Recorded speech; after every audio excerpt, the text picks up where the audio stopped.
एक बुजुर्ग शिक्षिका भीषण गर्मी के दिनों में बस में सवार हुई। वह पैर के दर्द से बेहद बेहाल थी, लेकिन बस में सीट न मिलने के कारण जैसे तैसे वह खड़ी हो गई। अभी बस ने कुछ ही दूरी तय की थी कि एक उम्रदराज औरत ने बड़े सम्मानपूर्वक आवाज़ दी, आ जाइए मैडम, आप यहाँ बैठ जाइए। कहते हुए उसे अपने सीट पर बैठा लिया और खुद वह गरीब सी औरत बस में खड़ी हो गई। शिक्षिका ने दुआ दी, बहुत बहुत धन्यवाद, सच में मेरी बहुत खराब हालत थी। ऐसा सुनकर उस महिला के चेहरे पर एक सुकून भरी मुस्कान फैल गई। कुछ देर बाद शिक्षिका के पास वाली सीट भी खाली हो गई, लेकिन महिला ने एक और महिला को, जो एक छोटे बच्चे के साथ यात्रा कर रही थी और मुश्किल से अपने बच्चे को संभाल पा रही थी, उसे सीट पर बैठा लिया।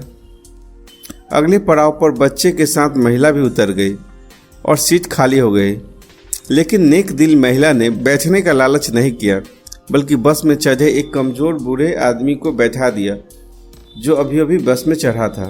कुछ देर बाद सीट फिर से खाली हो गई। अब गिने चुने लोग ही सब रह थे। अब उस शिक्षिका ने उस महिला को पास में बैठाया और पूछा, सीट कितनी बार खाली हुई है, लेकिन आप लोगों को बैठाती रही, खुद नहीं बैठी, क्या बात है?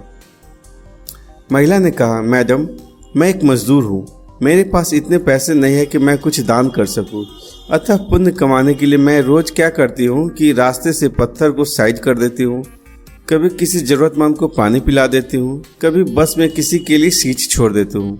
फिर जब सामने वाला मुझे दुआएं देता है तो मैं अपनी गरीबी भूल जाती हूँ। फिर दिन भर की थकान दूर हो जाती है। और तो और जब मैं दोपहर में रोटी खाने बैठती हूँ तो बाहर बेंच पर तो कुछ पंछी आकर बैठ जाते हैं। मैं रोटी के छोटे छोटे टुकड़े करके उनके आगे डाल देती हूँ। जब वे खुशी से चहचहाते हैं तो सच कहूँ तो भगवान के उन छोटे जीवों को देखकर मेरा खाली पेट भी भर जाता है। पैसा मेरे पास नहीं है, लेकिन दुआएं मुझे मिल जाती है, फायदा ही होता है। अब वैसे भी हमें लेकर क्या जाना है यहाँ से। वह शिक्षिका अवाक रह गई। एक अनपढ़ सी दिखने वाली महिला इतना बड़ा पाठ जो उसे पढ़ा कर गई थी। सेवा केवल धन से नहीं हुआ करती, अगर होती तो कोई फकीर ईश्वर को प्राप्त नहीं कर पाता।